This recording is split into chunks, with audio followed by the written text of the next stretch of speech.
SIR প্রক্রিয়াটা মানুষকে বাদ দেওয়া, মানুষের সাংবিধানিক অধিকারকে খর্ব করা, মানুষের ভোটাধিকারকে কেড়ে নেওয়া ছাড়া আর কিছু নয়। সুপ্রিম কোর্টের কাছেও কোনো উত্তর নেই। 2002 সালে এরা ভোট দিয়েছেন, এরা ম্যাপ ভোটার। এই 30 লক্ষ মানুষকে বাদ রেখে কখনো নির্বাচন হতে পারে? এটা গণতন্ত্রের প্রহসন হচ্ছে। এবং নির্বাচন কমিশন খুব দায়িত্ব নিয়ে বিজেপির হয়ে কাজ করার জন্যই এটা করে যাচ্ছে। বিজেপি বাংলা দখল করতে পারবে না।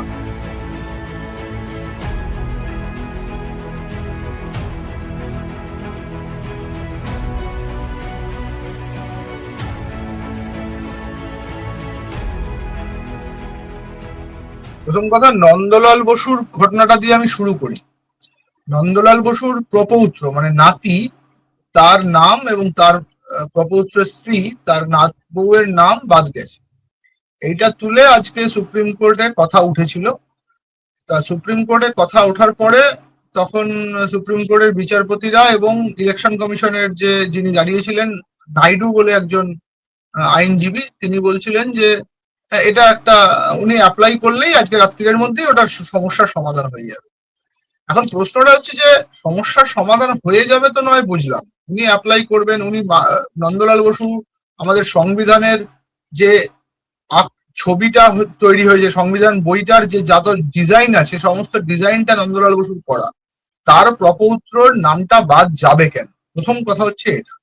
তার প্রপৌত্র বলে নয়, যে কোনো একজন মানুষ যিনি সাংবিধানিকভাবে যিনি এই দেশের নাগরিক, তার নাম বাদ যাবে কেন? প্রশ্নটা এইখানে। প্রশ্নটা কেউ করে না, সুপ্রিম কোর্টে দাঁড়িয়ে করে না যে উনি বলে দিলেন, নাইডু বলে দিলেন যে উনি আবেদন করলেই এটা আমরা আবেদনটাকে মেনে নেব। তার মানে এটা কি? ভুলটা কার হয়েছিল? ভুলটা হয় নির্বাচন কমিশনের হয়েছিল, নয়তো বিচার বিভাগীয় যারা আধিকারিক, যারা এই কতদিন ধরে এই বিচারাধীন যে ঘটনাগুলো ছিল সেগুলোকে চেক করে আপনাদের ভাষায় নিষ্পত্তি করলেন, নিষ্পত্তি করে বাদ দিলেন।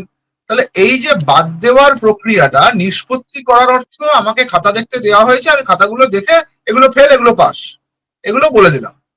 আমি ফেল করার যে মাপকাঠি, পাস করার যে মাপকাঠি, যেটা বারবার করে সুপ্রিম কোর্ট বলেছে যে কি কারণে এই মানুষগুলোকে বাদ দিলেন তার কারণ জানাতে হবে, আজ অব্দি কোনো কারণ জানায়নি। এবার যারা বাদ যাচ্ছেন 30 লক্ষ কিংবা 26 লক্ষ কিংবা তার বেশি কিংবা ওই কাছাকাছি আর কি, এই মানুষগুলো যদি না জানেন যে কি কারণে বাদ যাচ্ছেন, তাহলে তাদেরকে কখনোই তারা আবেদনও করতে পারবেন না তারা কি কারণে বাদ গেছে। আজকে বিচারপতি জয়মাল্য বক্সী বললেন এটা সময় সাপেক্ষ ব্যাপার, 2 মাস লাগবে, আমরা এই কাজটা চালিয়ে যাব, তাড়াহুড়ো করলে এটা ভুল হতে পারে। তাহলে তাড়াহুড়ো করলে যদি ভুল হতে পারে, তাড়াহুড়ো করলে তো এই গোটা প্রক্রিয়াটাই তাড়াহুড়ো করে নেওয়া হয়েছে। 3 মাস আগে, 4 মাস আগে এই প্রক্রিয়াটা নেওয়ার মতো জিনিস নয়। 7 কোটি মানুষের কাছে 3 মাসের মধ্যে পৌঁছানোও সম্ভব নয়, তাদের নথি বিচার করাও সম্ভব নয়। গোটা বিষয়টাই ভুল। যদি এসআইআর করতেই হতো, মানে এইভাবে এসআইআর করতেই হতো, তাহলে 1 বছর আগে থেকে প্ল্যান করতে পারতো। আসলে এই এসআইআর প্রক্রিয়াটা মানুষকে বাদ দেওয়া, মানুষের সাংবিধানিক অধিকারকে খর্ব করা, মানুষের ভোটাধিকারকে কেড়ে নেওয়া ছাড়া আর কিছু নয়।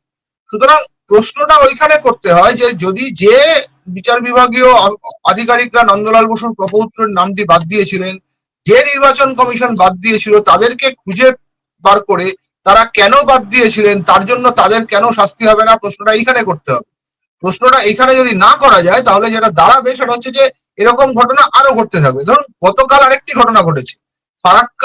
ফারাক্কার একজন কংগ্রেসের একজন প্রার্থী, শেখ মেহতাব শেখ বোধহয়, আমার ঠিক নামটা এখন মনে নেই, তার নামটা ওইভাবে এসছে। ট্রাইব্যুনাল গঠন হয়েছে, কলকাতা হাইকোর্টের প্রাক্তন প্রধান বিচারপতি শিবজ্ঞনমের নিজে হিয়ারিং করে ওটাকে ছেড়ে দিয়েছেন, যে বলেছেন যে বিভিন্ন শেখ মেহতাব, SHEIKH, SK, এগুলো সমস্ত একই মানুষ। সুতরাং এই ধরনের ঘটনা প্রচুর ঘটেছে।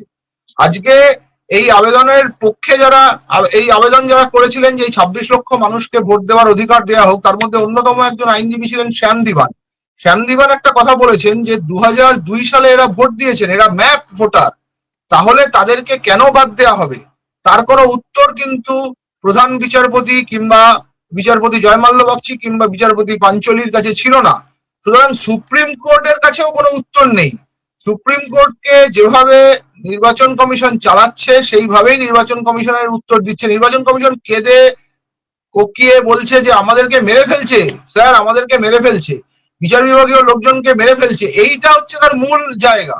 আসলে ২৬ লক্ষ মানুষের নাম বাদ যাওয়া, সেটা যে কত বড় একটা অন্যায় হচ্ছে ভারতের গণতন্ত্রের পক্ষে। ৮০ বছরের ভারতের গণতন্ত্রে একটা মানুষ অন্তত ৩ বার থেকে ৪ বার ভোট দিয়েছেন, সেই মানুষগুলোকে আপনি বাদ দিয়ে দিচ্ছেন।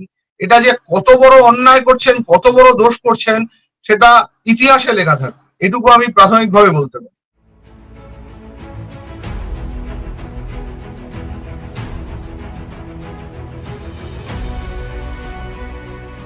নির্বাচনে অবশ্যই প্রভাব পড়ার কথা।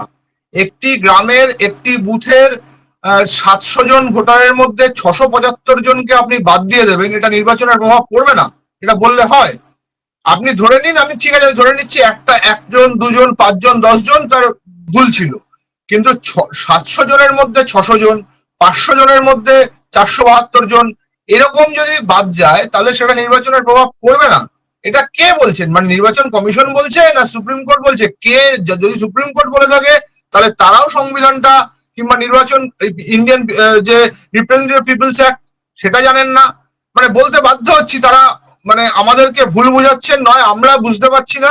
আমরা যদি বুঝতে পারি, একটা একটা কেন্দ্রের মধ্যে ২৬ লাখ যদি বাদ যায়, আমি ধরে নিচ্ছি ৩০ লাখ, হিসাব করতে সুবিধা হবে, ৩০ লাখ ভোটারকে বাদ দিচ্ছে এবং ৩০০টি সিট আছে, প্রত্যেকটি সিটে তার মানে কতজন করে বাদ যাচ্ছে? এবার আপনি হিসাব করুন উল্টো দিক থেকে, ২৯৪টার জায়গায় আমি ৩০০ ধরে নিয়েছি আর ৩০ লাখ ধরে নিয়েছি, এবার কতজন করে বাদ যাচ্ছে হিসাব করুন, এবং সেই বাদ যাওয়াটাকে আপনি জেতা হারার মার্জিন দিয়ে হিসাব করুন। আমি একটা গুরুত্বপূর্ণ প্রশ্ন করতে চাই দর্শকদের কাছে। আচ্ছা, ধরা যাক এই যে ২৬ লাখ লোক কিংবা ৩০ লাখ লোককে বাদ দেওয়া এখন হলো, তারা ফিরে এলেন পরে, তারা পরে ট্রাইব্যুনাল দিয়ে ফিরে এলেন। এবার দেখা গেল আমার বুথে যে ৪০ জনকে বাদ দিয়েছিল, তারা সেই ৪০ জন, কথার কথা বলছি, ৪০ জন আবার ফিরে এলেন। এবার দেখা গেল কোন একটি দল ৪০ ভোটেই জিতেছে কি ৫০ ভোটে জিতেছে, তাহলে সেই ৪০ জন তো উল্টো দিকে ভোট দিতে পারত, তাহলে নির্বাচনে এটা প্রভাব ফেলতে বাধ্য। সুতরাং এই যে উল্টো দিকের একজন মানুষকে বাদ দিয়ে দিচ্ছেন কিংবা একজন মানুষকে ভুয়ো ভোটারকে ঢুকাচ্ছেন ৬ নম্বর ফর্ম দিয়ে, তাহলে গোটা বিষয়টা দাঁড়ায় হচ্ছে নির্বাচনের প্রভাব ফেলার জন্যই করা হচ্ছে, এবং নির্বাচন কমিশন খুব দায়িত্ব নিয়ে বিজেপির হয়ে কাজ করার জন্যই এটা করে যাচ্ছে।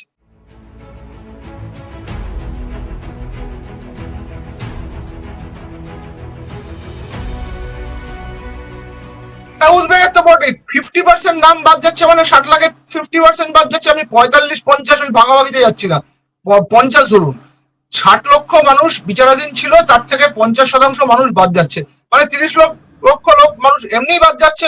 তা ৩০ লক্ষ মানুষ বাদ যাওয়া তো উদ্বেগের বিষয়, অবশ্যই উদ্বেগের বিষয়।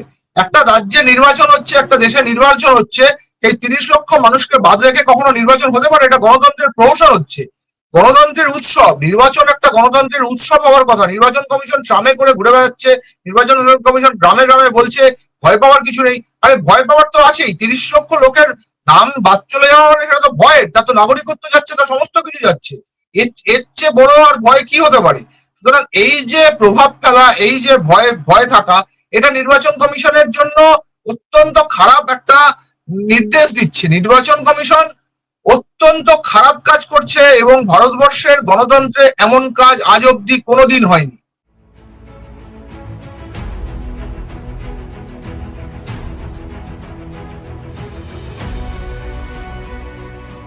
সুপ্রিম কোর্টের প্রথম শোনার কথা ছিল যে আদৌ ওই এসআইআর সাংবিধানিকভাবে স্বীকৃত কিনা।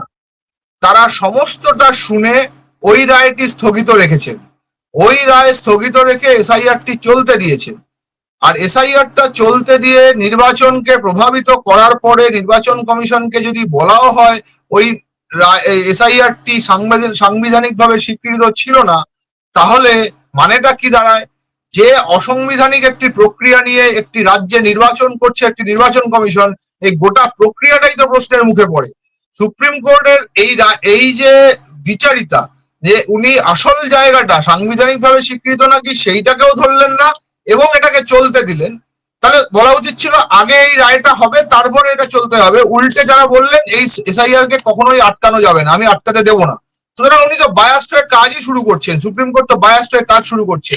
মাননীয় বিচারপতিরা অনেক কিছু জানেন, আমাদের থেকে অনেক বেশি শিক্ষিত, অনেক বেশি জানতে পারেন, কিন্তু এই প্রশ্নগুলো সাধারণ নাগরিকের কাছ থেকে আসবে, সুপ্রিম কোর্টকে আগামী দিনে শুনতে হবে যে সুপ্রিম কোর্ট এই কাজগুলো কেন করেছিল।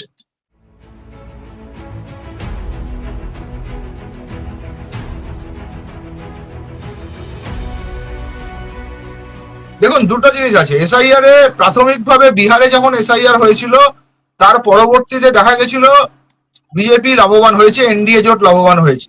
এখানেও যে লাভবান হবে না তা বলা যায় না, কিন্তু তা সত্ত্বেও এখানে মানুষের গায়ে যে ছ্যাঁকাটি লেগেছে, যে অসুবিধায় মানুষ পড়েছে, আমার বিশ্বাস সেই অসুবিধাটা মনে রেখেই মানুষ ভোট দেবে।